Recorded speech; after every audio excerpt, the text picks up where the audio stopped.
BRS party అసహనంతో ఈరోజు ఏం చేస్తుందో తనకే తెలియని స్థితిలో ఈరోజు మాట్లాడుతున్న పరిస్థితి.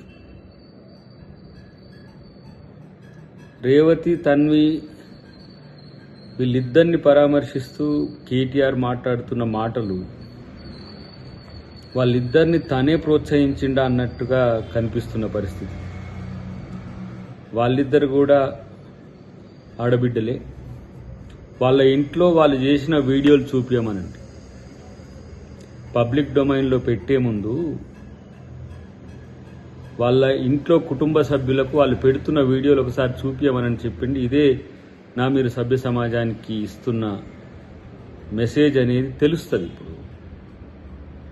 కాబట్టి వీళ్ళ మాటలు విని ఇలాంటి వీడియోలు తయారు చేయడానికి ఎవరు ముందుకు రాకండి. ఎందుకంటే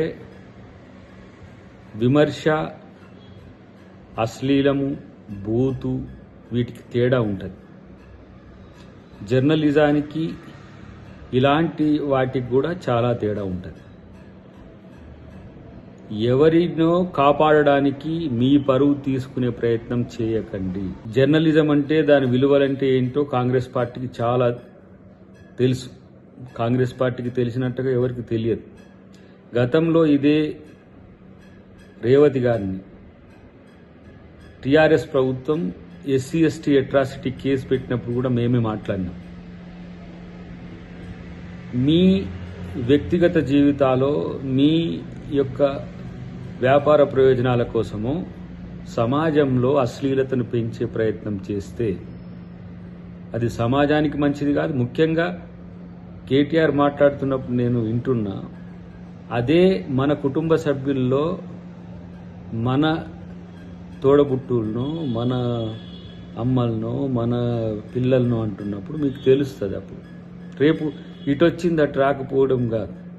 విమర్శ వేరు, ఈరోజు బూత్ వేరు. అన్నిటికంటే దిగజారి అశ్లీలంగా మీరు తయారు చేస్తున్న వీడియోస్, వాటికి ఎలాంటి లోగోస్ లేకుండా తయారు చేస్తున్న వీడియోస్ మీ యొక్క తగ్గిన మానవతా విలువలకు సూచి.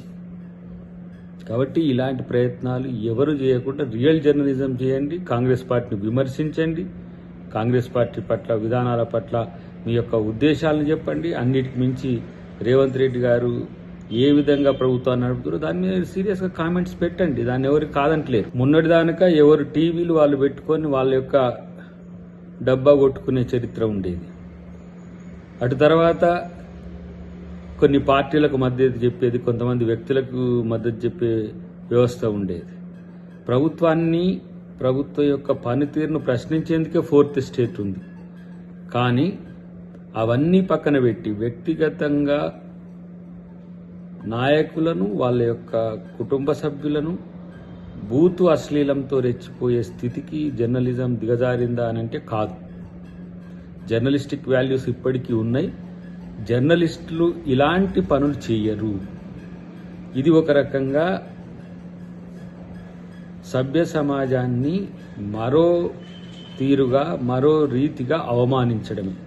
కాబట్టి ఎవరైనా, చాలామంది సుదీర్ఘకాలంగా పనిచేస్తున్న జర్నలిస్టులను చూసినాం, యూట్యూబర్లను చూసినాం, అన్ని రకాల మీడియా వ్యవస్థలను చూసినాం. కానీ ఇలాంటి దిగజారిన జుగుప్సాకరమైన వాటిని జర్నలిజం అని వ్యక్తిగతంగా విమర్శించడం కాకుండా బూతులతో, అశ్లీలంతో ఈరోజు నాయకులను తులడడం అనేది ప్రజాస్వామిక పరిభాషలో ఇది మంచిది కాదు.